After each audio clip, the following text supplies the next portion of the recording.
Con hojas semejantes a las de higuera y buenas para madurar y chazones in un pueblo de la provincia.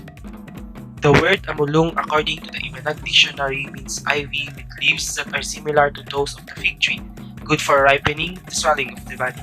The place was thus probably so named because of the presence at the time of a great number of ivies in Amulung and its vicinities.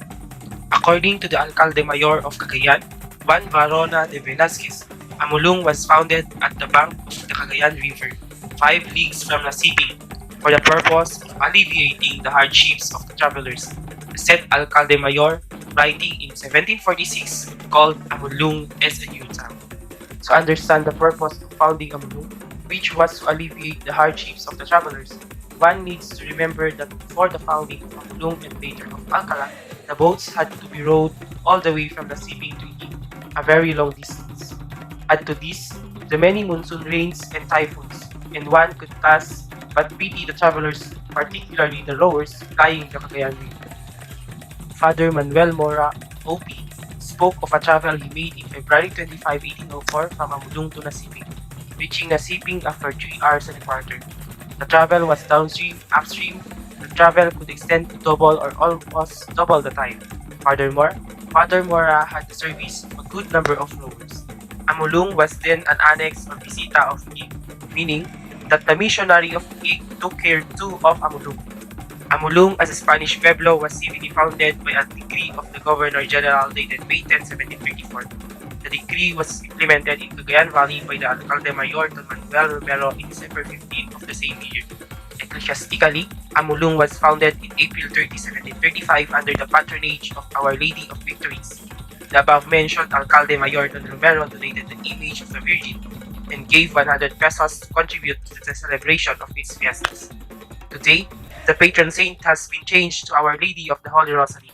In order for Amulung to become a pueblo, it needed a sufficient number of inhabitants. For this, the Spanish transferred inhabitants from other towns. The greatest number came from Tuguegarao, said the historian Malumbrez. After founding of the town came the election, with the vicar of Tuguegarao, Father Antonio Cuadrado, OP, presiding elected as the official of the town were Don Sebastian Dagay, Don Pablo Quinarogan, Don Pedro Alan, Don Andres Ganaban, Don Pedro Tagibao, Don Damaso Talat, and Don Jose de la Cruz. The church, which was made of wood, was started in 1854, measuring 82 yards long, 60 yards wide, 7 yards high. The sacristy of stone was 11 yards long and 8 yards wide, while the convent house of stone was 32 yards long and 22 yards wide. The tribunal of municipal hall was of wood, which measured 40 yards long and 70 yards wide. There were 2 warehouses for tobacco, made of bamboo and coconut. One measured 126 yards long and 13 yards wide, while the other was 100 yards long and 12 yards wide. The school for children was of wood and was 42 yards long and 12 yards wide. There were 20 houses made of wood, each one having a roof of galvanized iron. With the inhabitants of Amulung mostly coming from Tuguegarao, one can surmise that Amulung was peopled by Rayas and Ibanags. After the establishment of the tobacco monopoly, Ilocanos started to come to Amulung. By 1877, the inhabitants of Amulung were a mixture of Ibanag, Itawes, and Ilocanos.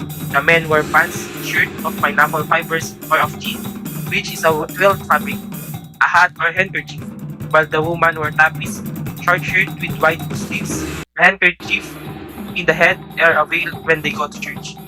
According to the historian Don Vicente Nepomuceno Isiliban, Amulung had a population of 800 in 1750, 1,765 in 1897, 4,635 in the census of 1903, excluding Cordoba and Bagao, and 7,768 in the census of 1918.